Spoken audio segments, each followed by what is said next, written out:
Well, hello, and welcome to the Pen to Publish podcast from the two Alexas. If you're penning and publishing, or even just planning to pen and publish, you're in the right place. I'm Alexa Whitten, author, typesetter, and independent publisher, and I'm Alexa Tewkesbury, author, editor, and proofreader. You can never have too many Alexas. We love getting feedback, so do please review and subscribe. And we also have a group full of like-minded writers, which you can join over on Facebook and get your writing results happening. It's called the Writers' Refinery, and the link will be in the show notes that accompany these podcasts. So let's get started. Hi there, and welcome to Series 4, Episode 6 of our podcast. And today we're going to be talking about terms used in editing, proofreading, and the design stage. Now, there's quite a bit of jargon in our line of work, so we thought we'd do a quick rundown of all the common phrases or words that are used and give you a quick explanation as to what they mean. I know in my industry there are quite a few terms that might seem a bit unfamiliar to people, and although you don't really need to know all of these, I think it's good to have a base understanding so that when you are working with an editor or a designer and they start perhaps dropping these into conversation because they're widely used in our industry, you're going to have an idea of what they mean.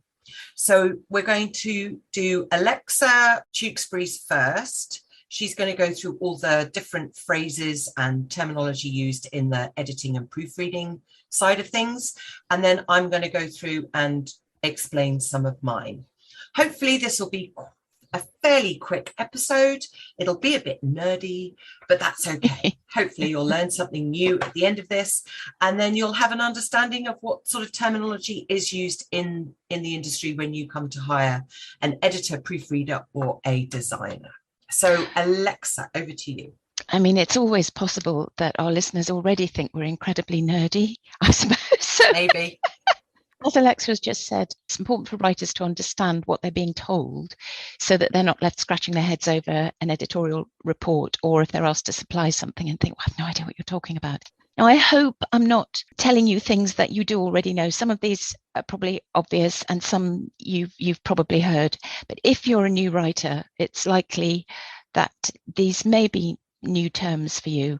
And I think it's just helpful to know them so you can come across them and think, yeah, I know what that's all about. So number one, then, once your book has been edited, the typesetter will lay it out ready for printing. And this laid out version of the book is then called the page proofs. So hence the term proofreading, because it's the page proofs that the proofreader will work on to iron out any errors that may have slipped through or cropped up during the layout process. Then final proofs. The final proofs are the very final version of the book that's then ready to go to print once the author is happy with everything. And then within your book, you've obviously got the main body of your book, but at the beginning, there will be a few pages that aren't to do with the main body of the book, and also at the end. So you have the front matter. Now, this is the name for the material that appears at the front of the book, believe it or not, before the main text. So that's the title pages, the copyright page, the dedication, if there is one, the foreword, the contents, everything that comes before the main body of the book. That's called the front matter. And then you have the end or the back matter, which, you guessed it, it comes at the end of the book. So that can be the acknowledgements, the about the author page. If you're writing a children's book, some of the children's authors we work with like to include activities and things. So basically anything that is to appear at the end of the book is helpfully called the end matter. Now, this is more for non-fiction. You may well find yourself referencing other writers' material, and so you'll need to acknowledge who the author of that material is. That might be in a footnote, which appears at the bottom of the page where the reference appears, or an endnote at the end of the relevant chapter, or sometimes some authors like to have everything gathered as end matter at the back of the book, or even in brackets within the text itself. But that acknowledgement of the author and the work the quote or reference is taken from is called a citation. Now, when I edit, I use track changes in Word. This is a tool that I can just turn on in Word. And that means that any amendments I suggest are all marked up in red on the document. So when I return the fully edited book to the author, I'll return two documents, one with the amends marked up in red so that they can see everything that I've done, and the other with all those amendments incorporated into the text, so it's easier to read without being interrupted by the red markup. Because if it's been quite a heavy edit and you've got a lot of red crossings out and things, it can be quite difficult to get a sense of the flow of the text. So the file with all the amendments incorporated is called the clean copy. That means it's fully edited with all the changes in place and ready to go on to the next stage, the typesetting stage, once the author is happy. So if you hear clean copy referred to, that's the stage of your edit. And then formatting. Formatting is probably something that's familiar to writers and non-writers and everything, but it's in terms of producing your book, formatting is the term for all the elements to do with the way the document looks. So the layout, the line spacing, the paragraph spacing, the indentation, how the headings appear, the fonts used, whether it's italics, Roman or bold. Now, the way the actual physical book will look, that's down to your typesetter. And in self-publishing, how the typesetter and the author decide the book should look. But part of the job of an editor is to make sure the Word document is formatted in a standard and consistent way to make it as easy as possible for the typesetter.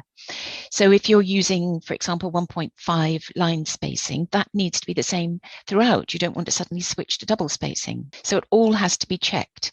So an editor will look at the formatting of your document as well as the actual words. We talked about these in another episode, style sheets and style guides, but I'll just recap. Style sheets. Now the style sheet is ideally prepared by the author.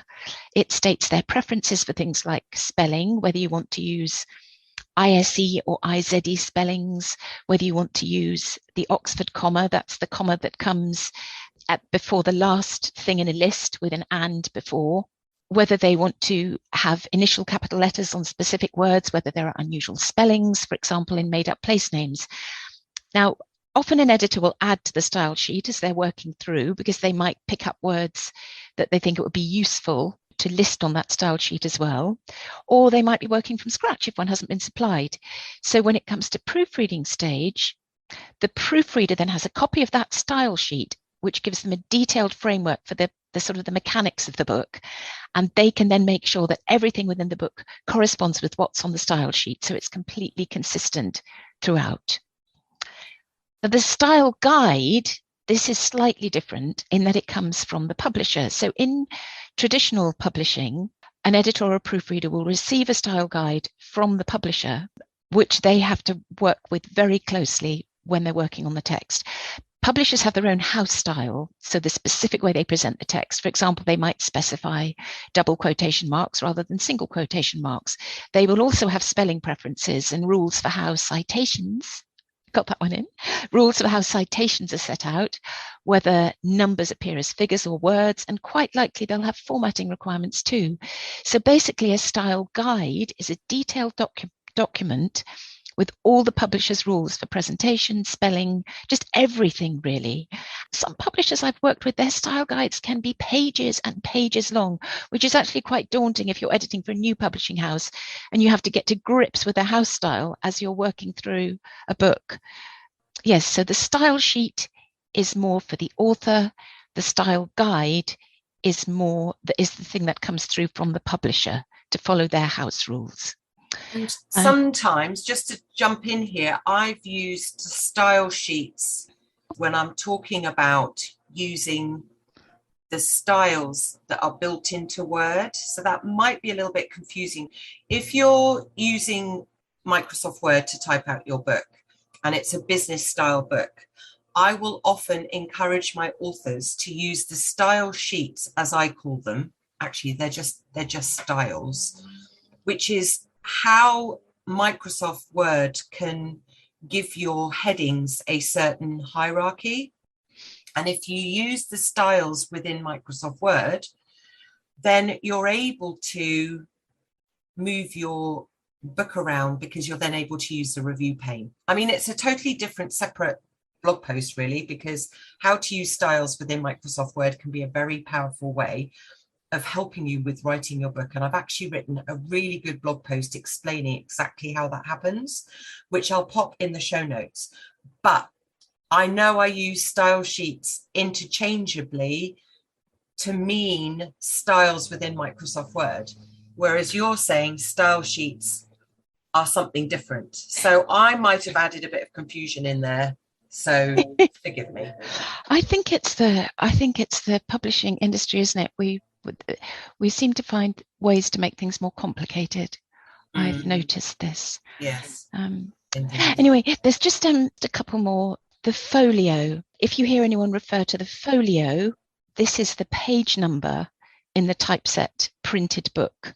So if someone says folio 12, you're looking for the printed page number in the printed book. And finally, another one that might crop up for you is running heads. Now, these are the headings that can appear throughout the book at the top of the page, although not all books have them. I suppose that's a design thing, probably something that you might agree with the author, or again, that might be on the style guide if it's a publisher. But where they appear, you generally find when you open a book, you'll generally find the book title on one page and the chapter title, or even maybe the author's name on the facing page. And those headings, where they're used in a book, those headings run throughout the book at the top of every page. So they're called running heads. Yes. So that's actually not confusing. One thing that's not confusing. So I'll end with that one. Okay. So you can, well, you see, it's interesting. So I've just picked up a couple of novels that I've got on my desk here, and some novels don't have running heads, but I've noticed that this one does. So Joseph Milson, who we talk about a lot in his autobiography, he's got running heads all the way through his. I've picked up a book by Michelle Davies, False Witness. She's got running heads all the way through her book. One of your favourite books of all time, Richard Osman, his book, he doesn't have running heads. So it's probably more of a publisher thing.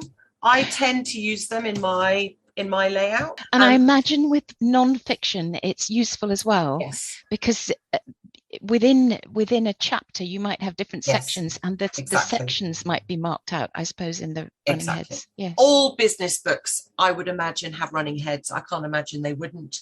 But I think fiction is up to preference, up to the author. Right, so I'm going to go into, the other bit of jargon you didn't talk about, Alexa, which is one of my favourites, book blurb. The book blurb. The book blurb. Yes. What's the book blurb? The book blurb is the bit on the back of the book that is basically your shop window, really. We talked about in a previous episode how to write a really good book blurb. Imagine yourself, you're browsing in a bookshop, you don't maybe quite know what you want, you're picking up a book and it's what's written on the back of the book. That's the thing that's potentially going to make you buy the book or not. Yeah. Short and sweet, but packed with a punch, I would say. Yes. And that's actually different from a synopsis.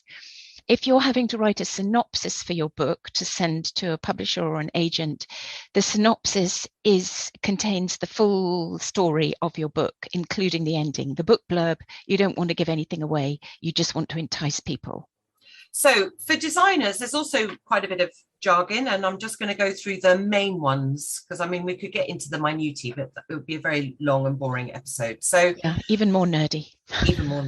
Or expert, as I like to refer to us, rather than nerdy, Alexa. Oh, yes. Oh, okay. Yes. Excellent. So typesetting layout, typesetting/layout basically means the same thing. Layout is where you obviously lay out your book. In the industry, it's called typesetting. That's where you have typesetters, and they're both basically interchangeable, but it means to lay out your book, as in we take your book from either Word or Pages and we put it into proper book format. So we make sure that the size is right. So that's what typesetting /layout means. Typography is the art of making physical letters on a page look pretty. That is typography. So for instance, you can have books that is just typography heavy. So I'm reading this book at the moment called The One Thing. There's not an image on the book at all. It's all done by where the actual typeface, how that's placed on the cover. So that is typography. And also how obviously the book is laid out within the book. So how the paragraphs are, laid out, how the paragraphs look, whether or not they're indented or not, what the headings look like, etc. Now, this one, in terms of if you're really nerdy, you're going to know the difference. And that is typeface versus font. Now, you'll notice that all these at the moment have one word in common, which is type. So we've got typesetting, typography, and typeface. So typeface and font are the most misused pieces of jargon in the industry, because typeface is known as the group of letters, the collective group of letters to make up a particular pattern. So for instance, Times New Roman or Calibri, or even broader, whether or not it's serif or sans serif. Now, we've spoken about the difference between serif and sans serif in another episode. Just very quickly, serif have the little curly cues like Times New Roman, and sans serif doesn't have these little curly cues at the end of letters, hence Calibri. But anyway, I digress. So typeface is the collective noun for what those letters look like as a family, and font is the weight and the height and how these letters look, as in bold, italic. Now, a lot of people use the term font instead of typeface. It's usually just easier to go with the misunderstanding, because to try and explain to someone that font doesn't mean what they think it does, it just makes you look a bit twitty. So, but font is actually how the letters appear stylistically. So like I said, bold or italic, and typeface is actually the group, the family name. But anyway, the next one I'm going to talk about. Now, you might have heard of this, you might not have heard of this. This is really Geeksville here, and that is leading, tracking, and kerning. Alexa, have you heard of those? No. Well, no, you're kerning. There's something, or perhaps I'm thinking of gurning, you know, where you do weird things without your teeth or something. So leading, tracking, and kerning is all to do with the spaces either between the lines or the spaces between the letters. So you don't really need to know this stuff, but while I've got you, I might as well explain. So leading is the space between the lines. And it is so named because back in the olden days on printing presses, they literally used a piece of lead to differentiate the lines of text. And obviously the pieces of lead would be different widths depending on how spaced out you wanted the lines. So that's where leading comes from. So it's you talked about 1.5 space. I think, I can't remember what you called it. What did you call it? It was just 1.5 spacing or double spacing. That actually is your leading. Yeah. But it's called line spacing because that's what Microsoft Word uses. But yes, that's leading. Then you have tracking and kerning. Now, a really good example of what kerning means, and that means the individual space between letters. So if you tighten up the space between each letter, you're adjusting the kerning. Now, most people have, and other fashion brands are available, most people have heard of Zara, the fashion designer. It made the press actually, but they've just changed their logo about a year ago. And suddenly they've gone from Zara with their nicely spaced letters to suddenly Zara looks really squished. I don't know if you've seen it recently, Alexa, have you? No, I haven't. The Zara logo. Anyway, I think it just looks all incredibly squished together. But Zara basically have decreased their kerning between the letters. And if I just grab up the Zara logo now so Alexa can see, and I'll put an example of this in the show notes so you can see. Oh, yeah. So all the letters basically overlap each other. They're overlapping, yes. So that is the kerning that's been changed to make it all squished. Tracking actually gives space between not only the letters, but it also gives space between the words as well. Now, a lot of people, I say a lot, I tend to change the tracking for somebody's name at the bottom of a novel. And I'll give another example of this in the show notes. But you can see on this one, Charles Cummins, you see how it's quite well spaced. Yeah. So that tracking will have been extended from what it was. So that's all the typography stuff dealt with. The next lot of jargon phrases are more to do with the printing, and this is probably something you need to know. We've got trim size. Now, that is the actual size of the book after it's been trimmed when it comes back from the printers. When someone asks what size you want the book to be, they're talking about what size, finished trim size, you want your book to be. And obviously that depends on your book project. So children's books are going to be bigger, novels are going to be smaller, and there are industry standards for those, and that's a conversation you have with your layout person because they're going to need to know that.